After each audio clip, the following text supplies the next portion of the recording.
नमस्कार मित्रों, मैं राजू त्रिपाठी आप सभी का हिंदी कक्षा में स्वागत करता हूं। आज हम तृतीय भाषा के रूप में हिंदी को पढ़ेंगे, अर्थात थर्ड लैंग्वेज को आज हम पढ़ेंगे। हमारे पाठ का नाम है यह है त्योहारों का देश। तो सब चलो शुरू करते हैं। यह है त्योहारों का देश जो पाठ है, इसमें सबसे पहले हम प्रवेश करेंगे। पाठ प्रवेश। हमारे देश की संस्कृति सबसे प्राचीन है। हमारे देश में अनेक जातियों के लोग रहते हैं। सबके अपने अपने त्यौहार हैं। कुछ त्यौहार जातियों से जुड़े हैं तो कुछ प्रदेश से। हम सब मिलकर इन्हें मनाते हैं। त्यौहार हमें हमारी परंपरा और पुराने समय के रीति रिवाज को जो है सिखाते हैं और उन्हें जीवंत रखते हैं। ठीक है। त्यौहार क्या है बच्चों कि त्यौहार हमारे देश में जो है, हमारे देश को त्योहारों का देश कहा जाता है। इसका कारण यह है कि हमारे देश में पूरे साल त्यौहार जो है लगातार आते रहते हैं, 15 दिन पे, महीने भर पर। ये सभी त्यौहार जो है हम लोगों को हमारे संस्कृति से जोड़ते हैं, हमारे रीति रिवाज से जोड़ते हैं। यह हमारे देश के जो है जो नेशनल त्यौहार हैं, राष्ट्रीय त्यौहार हैं, उनसे जो है हमें जोड़ते हैं। ठीक है। आगे देखते हैं पाठ प्रवेश। हमारे देश में कई त्यौहार मनाए जाते हैं। कौन सा त्यौहार किस लिए मनाया जाता है, किस रूप में मनाया जाता है, त्योहारों को की अपनी क्या क्या विशेषताएं, या कविता की जो है हमें यही सब बताने जा रही है। तो हम इस कविता से यह जानेंगे कि जो है त्यौहार मनाए जाते हैं तो किस लिए मनाए जाते हैं, क्या कारण है आदि के बारे में जो है इनकी विशेषता इस पाठ के माध्यम से हम जानेंगे। तो चलो शुरू करते हैं। यह है त्योहारों का देश, अपना मनोहारों का देश, हरे लाल पीले रंग वाला, दीपों और फुलझड़ियों वाला, कैसा प्यारा वेश। यह है त्योहारों का देश। अर्थात यह त्योहारों का देश, हमारा देश जो है त्योहारों का देश। यहाँ पर अनेकों अनेक त्यौहार मनाए जाते हैं। प्रति 15 दिन, एक महीने पे जो है कोई ना कोई त्यौहार आता है, इसलिए जो हमारे देश को त्योहारों का देश कहा जाता है। आगे देखते हैं। अपना मनोहारों का देश जो है, यहाँ पे जो है सभी लोगों के द्वारा मनाया जाने वाला त्यौहार है यह, और जो है यहाँ पे सभी हंसी खुशी से जो इस त्यौहार को मनाते हैं। आगे देखते हैं। हरे लाल पीले रंग वाला, दीपों और फुलझड़ियों वाला। हमारा जो त्यौहार है हरे और लाल और पीले आदि रंगों से जो है होली खेली जाती है। ठीक है। तो त्यौहार में उपयोग किया जाता है। दीपों और फुलझड़ियों वाला, हमारे देश में दीपावली मनाई जाती है, दीप और फुलझड़ियाँ आदि जलाई जाती हैं, उसके रूप में मनाया जाता है। इन सारे त्योहारों का जो है हमारा देश है। कैसा प्यारा वेश, हमारे देश का वेश कैसा, यानी वेशभूषा जो है, पहना ओढ़ावा जो है कैसा है, बहुत प्यारा है। यह है त्योहारों का देश। यही हमारे देश का त्योहारों का देश का जो है वेश है, और यही हमारा त्यौहार है, और यही हमारा देश है, जो हमारे देश में विभिन्न प्रकार के त्यौहार मनाए जाते हैं।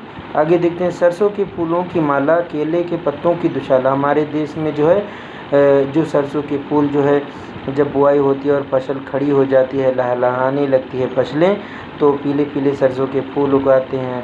और जो है केले की खेती होती है, केले लगे होते हैं, उसमें जो है उनके पत्ते जो है लंबे लंबे पत्ते एकदम फैले होते हैं। तो जो सरसों के फूल होते हैं उनके जो है उनकी माला बनाने की बात कर रहा है कवि। और जो केले के पत्ते हैं उनकी दुशाला यानी उड़ने का शाल वगैरह, चद्दर वगैरह की बातें कर रहा है। यह है इसका परिवेश। यही हमारे देश का परिवेश अर्थात रहन सहन है। यह है त्योहारों का देश। यही हमारे त्योहारों का देश है। अर्थात जो है फूलों की माला, केले के पत्तों की जो है दुशाला, जो है पहनने ओढ़ने की भी काम आ सके, इस प्रकार का जो है हमारा परिवेश, हमारा रहन सहन है। इसी प्रकार से हमारा देश है, हमारे देश का जो है संस्कृति है। आगे देखते हैं। हिंदू मुसलमान की टोली, ईद मिले और खेले होली, अब आपस में हिलमिल रहने का देते हम संदेश। यह है हमारे त्योहारों का देश। अर्थात हिंदू हो मुसलमान हो, सभी लोग एक टोली में यानी एक समूह में मिलजुल कर ईद मनाते हैं और होली खेलते हैं। आपस में हिल मिल के रहने का देते संदेश। अर्थात जो है हिंदू मुस्लिम सिख ईसाई कहा गया है, चारों हैं भाई भाई, अर्थात सभी को साथ में मिलजुल के रहना चाहिए, ही हम देश और दुनिया को संदेश देते हैं। यह है त्योहारों का देश। यही हमारे इसी प्रकार से इसी कल्चर का जो है हमारा देश है, जहाँ पर अनेक त्यौहार मनाए जाते हैं खुशीपूर्वक, हंसीपूर्वक, साथ में सबके मिलजुल कर। आगे है बिहू। गणेश चतुर्थी, ओणम, पोंगल, वैसाखी का मौसम। हमारे देश में बिहू है, गणेश चतुर्थी है, ओणम है, पोंगल है, वैसाखी आदि त्यौहार जो है मनाए जाते हैं। पूजोत्सव भी साथ मना रहा, कहीं नहीं है क्लेश। और पूजा उत्सव अर्थात जो है दुर्गा जी की पूजा जो है जो बंगाल में मनाई जाती है, ये सारी चीज़ें त्यौहार भी बड़े धूमधाम से मनाए जाते हैं। कहीं भी कोई क्लेश नहीं, यानी किसी प्रकार का जो है कहीं पे कोई कष्ट या दुख नहीं है। यह है त्योहारों का देश। इसी प्रकार से जो है हमारे त्योहारों का देश है, जहाँ पे विभिन्न धर्म के लोग रहते हैं, विभिन्न त्यौहार रीति रिवाज वगैरह अपने हिसाब से मनाते हैं, भाईचारा के माध्यम से रहते हैं और किसी को किसी से किसी प्रकार का कोई प्रॉब्लम नहीं है, क्योंकि हमारा देश जो है वह त्योहारों का देश है और त्यौहार हमेशा खुशी और संपन्नता के प्रतीक होते हैं। यहाँ पे जो है शब्दार्थ दिए हैं, देख लेते हैं। मनुहार मनाने का प्रयत्न करना, वेश पहनावा, दुशाला चादर, परिवेश, चारों तरफ का वातावरण, टोली झुंड, औ यानी और, या तथा। ईद यानी मुसलमान का एक त्यौहार जो वर्ष में 2 बार आता है। हिलमिल यानी मिलजुल कर रहना। संदेश यानी खबर। सीख यानी सीख आदि। पूजोत्सव यानी पूजा का उत्सव। क्लेश यानी दुख या पीड़ा। यहाँ पे जो है बताओ अधिकतम और जो मूल्याधारित, इसको आपको नोटबुक में लिखना है, बाकी जो है टेक्स्ट बुक में लिखना रहेगा। तो चलो देख लेते हैं। भारत को त्योहारों का देश क्यों कहा जाता है?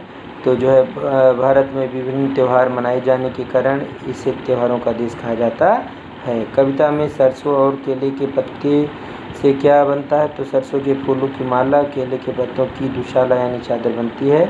मतलब कवि द्वारा इसे कहा गया है। ठीक है। कवि कौन सा संदेश देने की बात कर रहा है? तो कवि भेदभाव मिटाकर मिलजुल कर रहने की बात कर रहा है। इस कविता का वाचन अपने लय में करना। सभी लोगों को ये क्लियर हो गया, इसको लिखना नहीं, वाचन करना है। आगे है पंक्तियों की पूर्ति। तो हिंदू मुसलमान की टोली, ईद मिले और खेले होली, आपस में मिलकर रहने का देते हैं हम संदेश। यह है त्योहारों का देश। आगे देखते हैं बच्चों, वैकल्पिक प्रश्न। उचित प्रश्न का जो है सही का निशान लगाना है। तो हमारे देश में कौन से रंग वाला है? हमारा देश कौन से रंग वाला है? तो हमारा देश जो है हरे, लाल और पीले रंग वाला है। कविता में किसकी दुशाला ओढ़ने की बात की गई है? तो केले के पेड़ के पत्ते की दुशाला जो है ओढ़ने की बात की गई है, केले के पत्ते की। ठीक है। हम भारतीयवासी किस बात का संदेश देते हैं? तो हिल मिल रहने का हम संदेश देते हैं। आगे देखते हैं अधिकतम शब्दों में। तो हिंदू मुसलमान मिलकर क्या करते हैं? तो हिंदू मुसलमान मिलकर जो है ईद और होली के त्यौहार आदि मनाते हैं। इस कविता में कुछ त्योहारों की चर्चा की गई है, कब कब मनाए जाते हैं?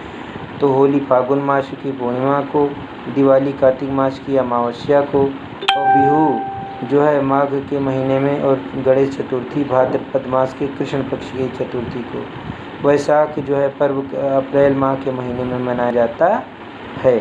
आगे देखते हैं क्लेश न होने का क्या कारण है? तो यहाँ सब मिलजुल कर प्रेम भाव से रहते हैं, इसलिए यहाँ पे किसी प्रकार का कोई क्लेश यानी कष्ट यानी दुख कुछ भी नहीं है।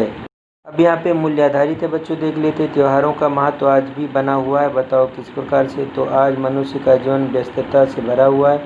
भौतिक सुख सुविधाओं को जुटाने में वह इतना व्यस्त हो गया है कि उसके पास और किसी काम के लिए समय ही नहीं रहा। इन त्योहारों के बहाने से लोग आपस में मिलते जुलते और खुशियाँ मनाते हैं, मौज मस्ती करते हैं और त्योहारों का आनंद उठाते हैं। इसलिए वर्तमान समय में त्योहारों का महत्व जो है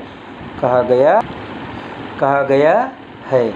आगे देखते हैं बच्चों कि आपको कौन सा त्यौहार पसंद है और क्यों पसंद है। तो विभिन्न त्योहारों के विषय में छात्रों के मौखिक चर्चा करें। छात्रों से त्योहारों के अच्छे लगने के कारण पर चर्चा आदि जो है, आपको कौन से त्यौहार पसंद है उसके बारे में आपको जो है अपने हिसाब से भी लिख सकते हो। ठीक है। तो ये देखना और इसको गाइड करके और उसके बाद अपने हिसाब से जो आपको त्यौहार अच्छा लगे वो लिख सकते हो। जीवन में त्यौहार क्यों जरूरी? तो जीवन में रस, आनंद और मस्ती लाने के लिए त्योहारों का होना परमावश्यक है, नहीं तो हमारा जीवन नीरस हो जाएगा, हमें अपना जीवन बोरिंग लगने लगेगा। तो इसी के साथ इस अध्याय को हम समाप्त करते हैं। आगे जो है दूसरा अध्याय लेके फिर से मैं हाजिर होऊंगा। तब तक के लिए आप सभी लोगों को नमस्कार। खुश रहो, मस्त रहो और पढ़ाई करते रहो। धन्यवाद।